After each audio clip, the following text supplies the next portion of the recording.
Today's topic is why we love barbell suitcase deadlifts. James, I'm going to throw this straight over to you.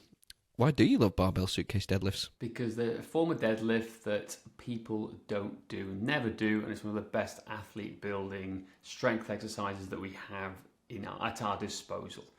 And it encourages people to get away from conventional barbell deadlifts. How about that in one?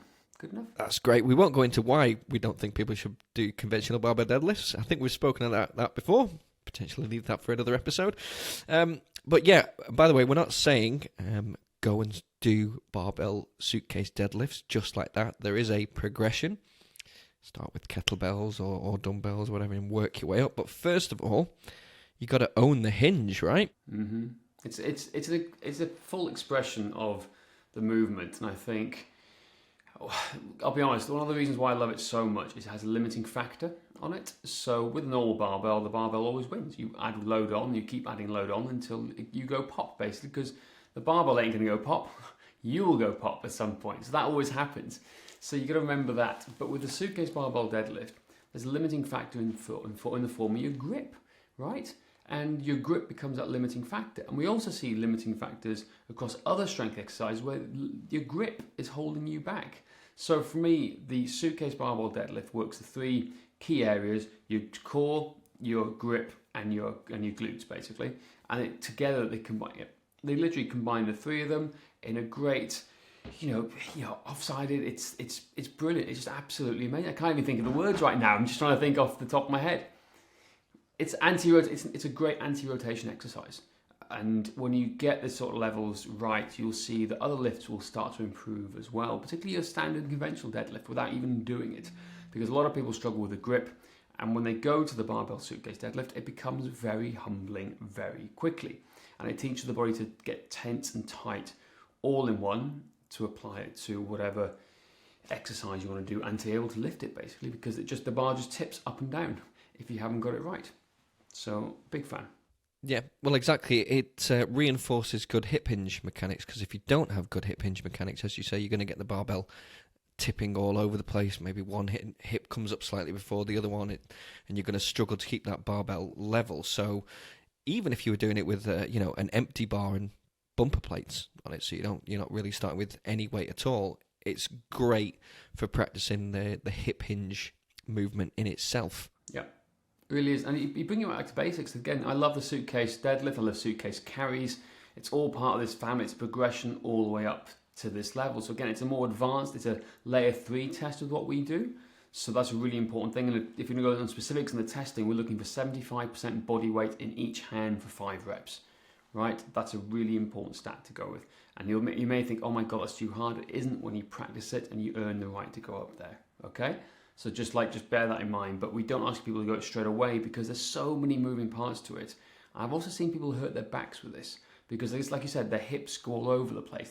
They don't own the hinge and they don't own the movement. They haven't got the structural integrity for strength from top to toe to be able to do this exercise efficiently. So earn the right to get there. But my God, I've seen particularly runners and endurance athletes do this. We can add load and we can add weight, and it doesn't add size, but it gets them stronger and gets them better prepared for their sports that they're doing. Because that's the last thing you want to do is take a runner or an endurance athlete and add size onto them, because it's going to slow them down long term. Stronger, yes, but the suitcase barbell deadlift, we're getting them stronger whilst adding more weight, and it doesn't affect their size. And it's a fantastic exercise to earn the right to get to, and it just combines that holy trinity of grip, abs, and glutes. Those three things here, that is a secret in working well to get you stronger long term. Yeah, exactly. As you say, it strengthens the hamstrings, the quads, the glutes, core. There's so much good stuff going on. And as you say, we build up a progression. Start with dumbbells or kettlebells. I'm a big fan of the kettlebell suitcase deadlift to start, and gradually improve your hinge movement, work your way up to the barbell, and again, yeah, we've got a 75% test at layer 3, but we're not saying do that. Start sensibly, start with an empty bar, and feel the benefits. Basically, as you say, it's great for grip, great for glutes, great for core strength. It's such a fantastic all-round exercise. Exactly. I think if in terms of progressions, you start off with the kettlebell suitcase deadlift, you get up to a certain weight where you're happy to do that. And then as you progress further up and you can pass the 75% body weight carry, then that's the realms where you start to go and adding more weight onto the Suitcase barbell deadlift here. And in terms of where do I put it, I put it right at the start of your training sessions and the power strength sections before you do anything else, because I think it's that important. I don't necessarily pair it with anything else because it's a high central nervous system fatigue I find with it.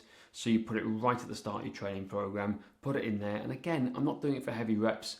I think low reps is key in this term. So when I say low reps, anywhere between 3 to 8 dependingly, but I'd say 3 to 6 is the sweet spot I think for these areas in terms of the Suitcase barbell deadlift. And I promise you, go to the gym, you'll get lots of funny looks. People look at you all funny and they won't quite understand what you're doing.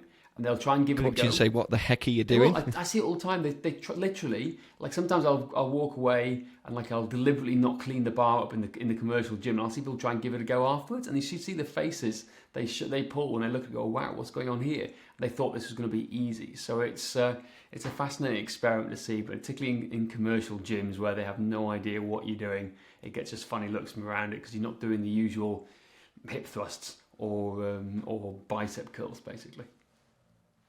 That was it. Exactly, and I think you made a good point.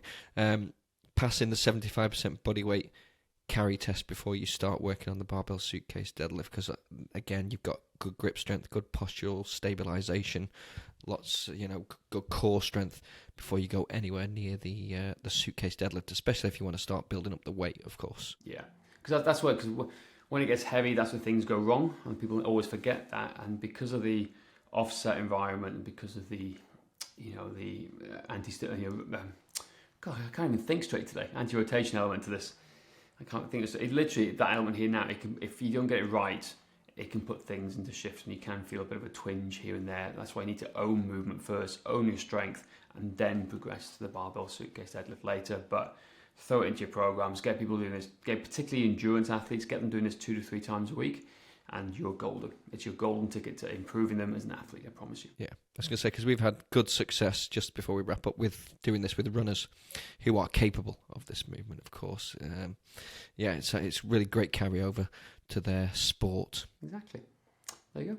More resilient athletes. There you go. Do it. That's it. That's the end of the podcast today. Just go and do it. I promise you. You don't need to know more than that. More resilient athletes. What else do you want? Exactly. What else do you want? If you do try out the barbell Suitcase deadlift, message us and let us know how it goes. That is it for today. Please don't forget to rate, review and subscribe. And if you want to find out more about our system of training, go to strengthmatters.com/system and get our free ebook.